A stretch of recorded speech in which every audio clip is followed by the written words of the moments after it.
From Vermont Public and the NPR Network, this is Brave Little State. I'm Josh Crane. Earlier in the year, we got this question from a listener named Ben St. James. What happened to the Tinmouth apple, and why is it so hard to find today? The Tinmouth apple. This was the first time any of us at BLS had heard of this variety of apple, named for its place of origin in Tinmouth, Vermont. When we followed up, Ben told us he's trying to create a living museum of historically significant apples in his backyard orchard. Apples like the purplish blue pearmain, which appears in an old Henry David Thoreau essay, or other varieties you'd be hard-pressed to find at the grocery store, like Ashmead's Kernel, Liberty, and even the Westfield Seek No Further. And apparently, the Tinmouth, which we learned was cultivated for cider making around southern Vermont in the 18 and 1900s. The only problem for Ben's backyard apple museum is that he couldn't find the Tinmouth. Not in any seed catalogs or orchards. In fact, Ben isn't the only one who's tried to find it. Apple enthusiasts have scoured New England for it. And so far, it seems like no one has been able to track it down for a very, very long time. One Apple expert told us it's, quote, functionally extinct. So Ben's question sat dormant in our archives, and months passed. But then one day, fate intervened. A chance encounter with perhaps the only person who could help us crack this case. Here's reporter Sabine Pooks. I met Wheaton Squire at a wedding in Rhode Island. We were sitting across from each other at dinner, and when I learned he's from Tinmouth, I had to ask him about his hometown's elusive namesake apple. And he was like, oh yeah, I can help you find it. You know, casual. Which is why, a month later, I found myself sitting at Wheaton's kitchen table in Tinmouth. I'm trying to remember when I first heard about it. I've known it was a thing for probably half my life, so maybe 18 or so years. Wheaton is 37. He grew up in Tinmouth, which is a small town nestled into the hills near Rutland. And he's really embedded here. Wheaton's aunt is the town clerk. His grandfather used to be the local constable. Wheaton is a farmer, an ultimate Frisbee coach, a theater camp director, and a gravedigger. And for the 10th year in a row, he's also hosting a cider pressing festival at his house. It's called Prestival. Every year we'd be like, oh, let's invite a few more friends, let's see what happens. And now it's sort of a big, more public community event. At this Prestival, kids are getting their faces painted and neighbors are standing around chatting. The center of the action is a shredder that pulverizes apples into tiny pieces before they're bagged and loaded into an old hydraulic cider press, which squeezes all the juice out. It hasn't even been running at all. It seems like the perfect place to start asking around about the elusive apple in question. I pull Betty Jaquay. So what do you know about the Tinmouth apple? Other than it apparently existed at one time, I don't know. And Cole Elmendorf. Well, I don't really know anything about it. Heard rumors. What have you heard? I've heard that there's an apple, a pristine apple that only grows in Tinmouth, choice for making cider. But as far as I know, nobody's found it yet, and nobody knows where to find it. This is kind of how the apple seems to live in the collective Tinmouth memory. It feels like part of a fairy tale or a fable, not of real life. It's practically in the same vein as another Tinmouth legend Cole tells me about. So whoever finds the Tinmouth apple should then go look for the wheelbarrow full of silver, because that's the other thing that... Wheelbarrow full of silver. Local lore has it there's one stashed somewhere around town, either deep in the bowels of a swamp or high up on a mountaintop, depending on who you ask. These are the kinds of stories that could eat a person alive with curiosity. We have storytelling here all winter. This is Marshall Squire, Wheaton's dad. He's wearing jean shorts and holding a cup of cider. His long hair is tied back into a pink bandana. People have heard of the Tinmouth apple. I don't think most people in town have a clue that there really was one. Yeah, they hear, show me one, show me a Bigfoot. If the Tinmouth apple is Bigfoot, Marshall is a true believer. He even thinks he's seen it with his own eyes. Marshall's family moved to Tinmouth in the early 1950s, long after people had already stopped planting the Tinmouth apple in their orchards. But Marshall remembers at least one old-timer who was already searching for it back then. He told Marshall what it looked like and asked him to go look for it, which he did, off and on, for years. And while searching on his family's land, he found a contender that the old-timer got excited about. Anyway, I picked a few up there, and one he thought could have been the Tinmouth apple. He says the fruit he found back then had a big dimple on it. It was white inside and tasted sweet. It tasted, there's so many different kinds up there. Most of them so sour that a bear wouldn't even eat them. But no, it tasted good. It had a different kind of a flavor to it. But again, it was a long time ago. Everything Marshall says is matching up with the description and one of the only places you can even find anything about the Tinmouth apple. What is this book? This book is called The Apples of New York. It's an old book. While Festival rages on, I head back inside Wheaton Squire's living room to check out this tome of a reference book. It's huge, with a navy cover inscribed with gold lettering. It was published back in 1905. A lot of the references in here are from the 1800s and stuff. So it's a pretty comprehensive book and very scientific. There's a lot of words I do not know or understand. Words like oblate and bracted, apple stuff. And even though this book is about apples in New York, there's an entry about the Tinmouth, which it says was first recorded in 1857. Can you read what it says under the entry? Yes. So the Tinmouth apple is a fall and early winter apple of good size, good quality, and rather attractive appearance. The tree is a good grower with an upright habit. The apple, the book says, is medium to large. It's supposed to have a dimple or a cavity. It also goes by the names Vermont Pippin and Tinmouth Sweet. And true to its name, it's supposed to taste sweet and a little tart, too. Yes, the skin is tender, pale, yellow or greenish, often with a bright, deep blush and overspread with thin bloom. Dots, numerous, greenish or russet, giving the surface a somewhat rough appearance. The prevailing effect is yellow. Oh.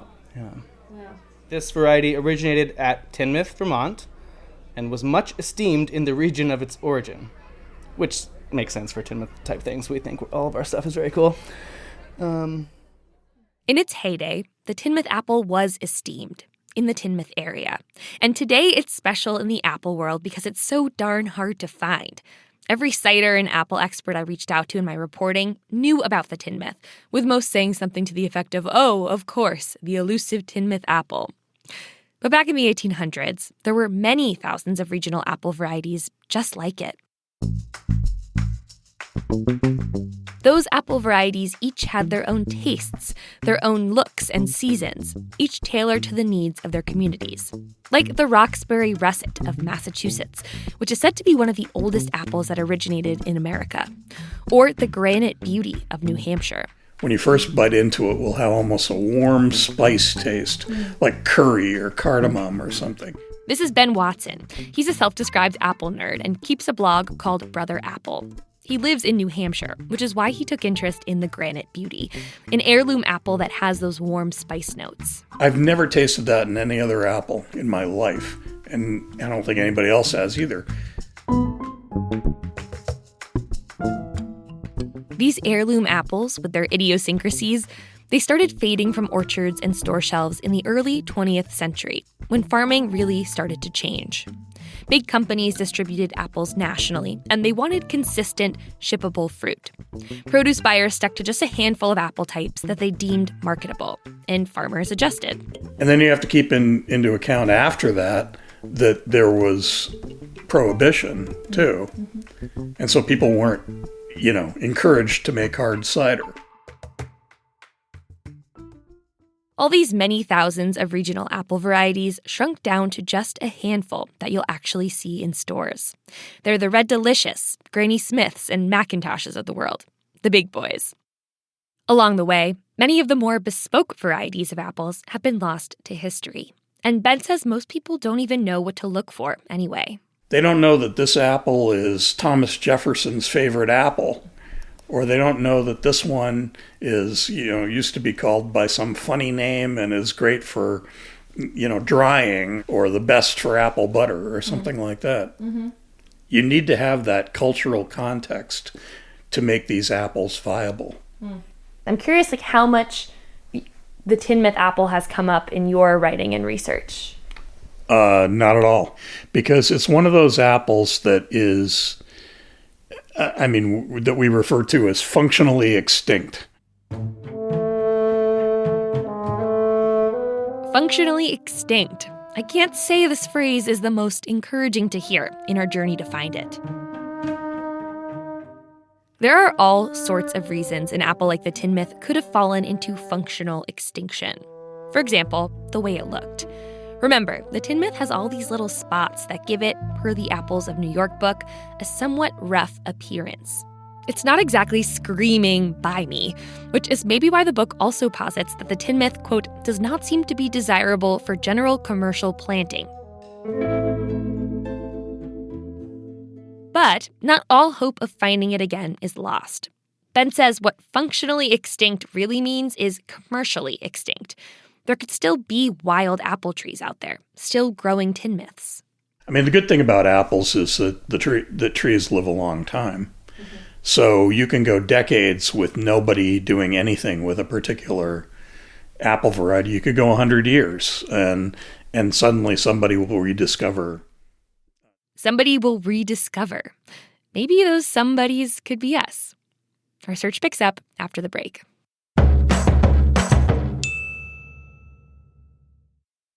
Support for Brave Little State comes from Sunset Lake CBD, a farmer-owned company crafting CBD products for people and pets, now offering Lifted Tea, hemp-infused, non-alcoholic craft brews made with local honey and real fruit. Available for home delivery. SunsetLakeCBD.com.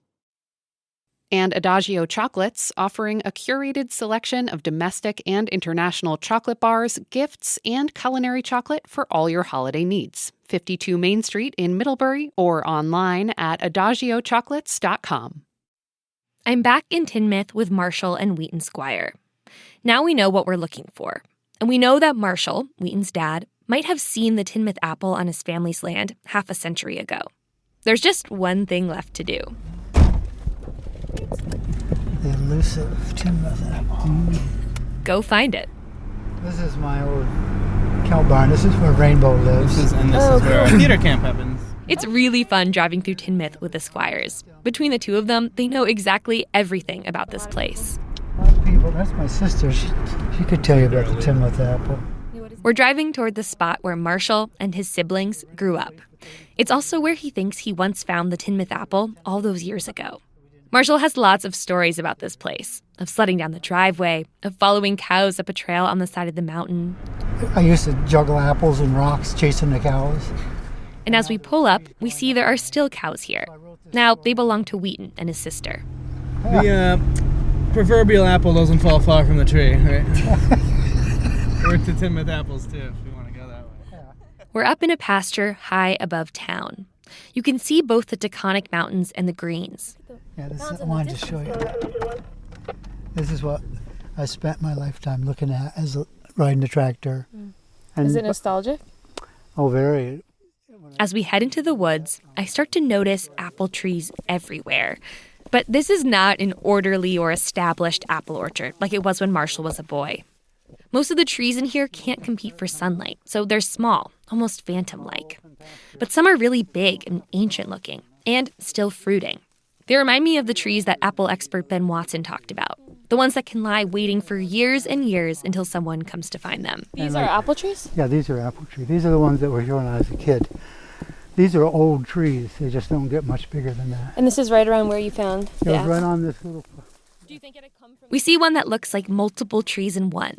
It's huge, knotted and twisted, with its topmost branches curling over like a shelter. Our Tinmouth apple alarm bells go off, because any tree harboring original Tinmouths would have to be really, really old, like this one. And Marshall says we're not far from where he remembers seeing the possible Tinmouth 60 years ago. Wheaton excitedly tears off into the brush toward the tree, stomping through leaves and battling back brambles. He comes back with something in his hand. All right. What I found. Okay. See, that's the thing that it had is this dimple. Right.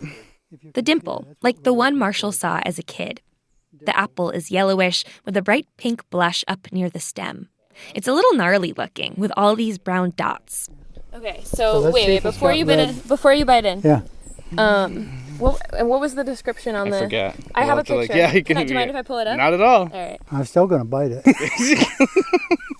Cavity, large, acute, deep, broad, russeted with outspreading russet rays. Outspreading russet rays, I see that. Yeah. Skin tender, pale yellow or greenish, often with a bright, deep blush. There you go. Right? And overspread with thin bloom. Dots, numerous, greenish or russet, giving the surface of a somewhat rough appearance. That's you guys. Pretty close, right? It matches the description pretty closely. But does it taste like a Tinmouth? I'm nervous. Well, maybe we shouldn't. The book doesn't talk about it. Maybe it's If this was like an Aesop's fable, we wouldn't bite into it. It's And we just leave it right. We throw it back. But it's not. Good though. That's a good apple. Try a bite. So you bit the Tinmouth apple. It's pretty tart. This one is anyway. I could see how it might make a nice cider. It's delicious. We're standing around taking turns biting into this apple and trying to figure out if it's the real thing. And then Marshall says something that's perhaps the most compelling evidence of all. But I get these feelings before things happen sometimes. And I'm a finder. I can find stuff like somebody loses something. And when he showed me that apple, for some reason that dimple was showing right up at me. And it's like, it gave me a little rush. It did. I didn't know. As we walk back to the car, we stop to scrutinize basically every apple we see. It's become a bit of a game. Dots, numerous, greenish or russet. It's like a riddle. We don't find any other trees with Tinmouth apple-like fruit. But the seed of curiosity, so to speak, has been replanted. And now you got me interested again. Next year I'll go up that other tree. We'll be right back.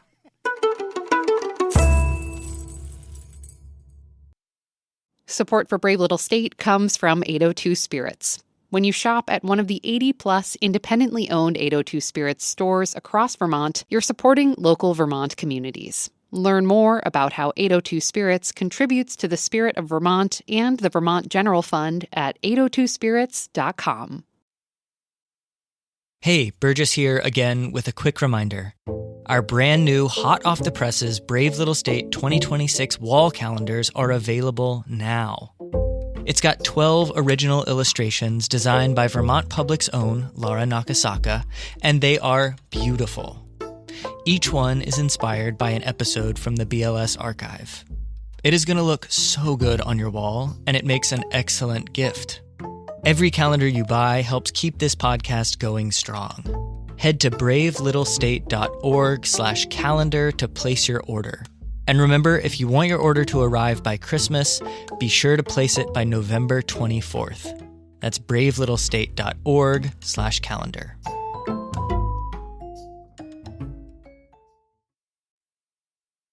I leave Tinmouth with my very own possible Tinmouth apple, and it becomes like this precious cargo. I agonize over how to store it, jump in front of my roommate who tries to eat it one morning at breakfast, because I know exactly who I want to bring it to. We moved out here about 2 years ago, so this is my first effort at pruning this apple tree. This is Ben, the question asker who sent us on this wild apple chase. I visit him on his property in Barnet, where he stumbled upon a bunch of apple trees after moving in. We really didn't know what was out here. And this fall, he planted 10 more. They're scattered around his yard, each one swaddled in chicken wire. They're all those rare kinds of apples, the kinds you won't find in the produce section of the grocery store. So you like the apple varieties that are kind of off the beaten path? Yeah, I mean, just the fact that even if it's not my favorite, it could be somebody's entry into experiencing a different type of apple, you know? Everything is so That's how the Tinmouth came on his radar. He was reading about all these weird fruits, and while he was able to locate some of them, the Tinmouth was one he couldn't find. So it was this kind of open mystery, cold case. If you could find the Tinmouth apple, would you plant a Tinmouth apple tree here? I think I would need to. It's the Vermont pippin, right? So it's, the quintessential Vermont apple. If it can be discovered somewhere, I'd love to have it here. I'd certainly make room for it. I brought Ben a small paper bag. Inside is one of the apples from my trip with Wheaton and Marshall, the one we think might be the Tinmouth. Oh, okay. I give mine to Ben. So what do you think? That's really cool. You can see the lenticles right there, right? Those dots. And that's really interesting. It's almost like a plucked chicken. It's really not the best Wait, why do you say that? Well, just the dots are yellow within the areas of red. But that's really cool. I can't believe you found it. I think it's been a mystery. Do you think this could be it? I don't know. I do know. Ben's on the same page as us. He says it looks like it could be it, but he's not sure. And a DNA test can't give us a definitive answer since there's no Tinmouth sample in the database to stack it up against. We'll send our samples for testing anyways to see if we can rule anything out. But in the meantime, I give Marshall and Wheaton Squire a call a few weeks after our Tinmouth apple treasure hunt. You got half the country looking for this apple now, so. Yeah, we'll at least go get a few of the apples from that tree next year to put into the pressable cider. Got a tiny percentage in there. Yeah. A few drops. Everybody can have some. We've had time to marinate on all of it. Marshall's talked to some of his neighbors, thought back on his memories of talking to that old guy about the apple as a kid. And even though we have mostly circumstantial evidence, he says he's made up his mind. He thinks we found the real deal. And the fact that these are some of the oldest apple trees up there, just by the size of them, are 150 years old or more. I feel pretty confident that was part of an old orchard, and that these actually could be original Tinmouth apple trees that are still left. So now what? Like, what are you guys gonna do? Well, I'm going to go up and cut some limbs off and splice them onto some of these old dead. To get another Tinmouth tree, you'd have to graft a branch from the tree we found in the woods onto another tree. And that's exactly what Marshall hopes to do. So all I got to do is graft it on and the Tinmouth apple's off and running again. Where are you going to plant them? I'm not telling. But it's not going to be in Wallingford.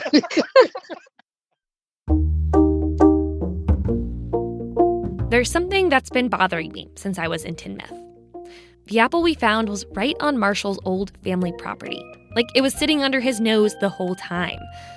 If it was right there, why did it take so long to find it?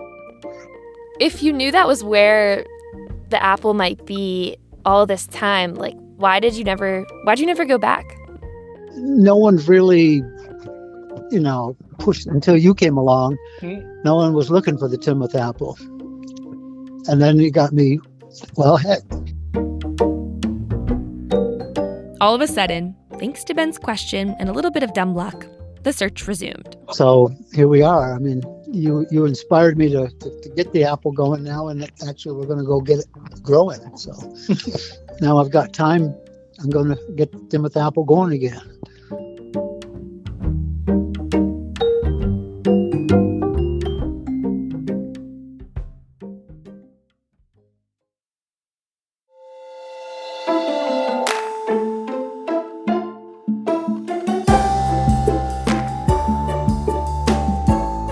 Thanks for listening to the show, and thanks to Ben St. James of Barnet for the great question. If you like stories about a bunch of apple nerds racing to find a lost apple variety, and other stories about Vermont, make sure to follow Brave Little State wherever you get your podcasts. And ask your own questions about Vermont, our region, or its people at bravelittlestate.org. This episode was reported by Sabine Pooks. Editing and additional production from the BLS team, that's Burgess Brown and me, Josh Crane. Our intern is Camila Van Order Gonzalez. Our executive producer is Angela Evansy. Theme music by Ty Gibbons. Other music by Blue Dot Sessions. Special thanks to Catherine Morrissey, John Bunker, Ryan Yoder, Erin Robinson, Dan Bussey, and Paige Heaverly. Brave Little State is a production of Vermont Public and a proud member of the NPR Network. Sources and methods, the crown jewels of the intelligence community. Shorthand for how do we know what's real? Who told us? If you have those answers, you're on the inside, and NPR wants to bring you there. From the Pentagon to the State Department to spy agencies, listen to understand what's really happening and what it means for you. Sources and Methods, the new national security podcast from NPR.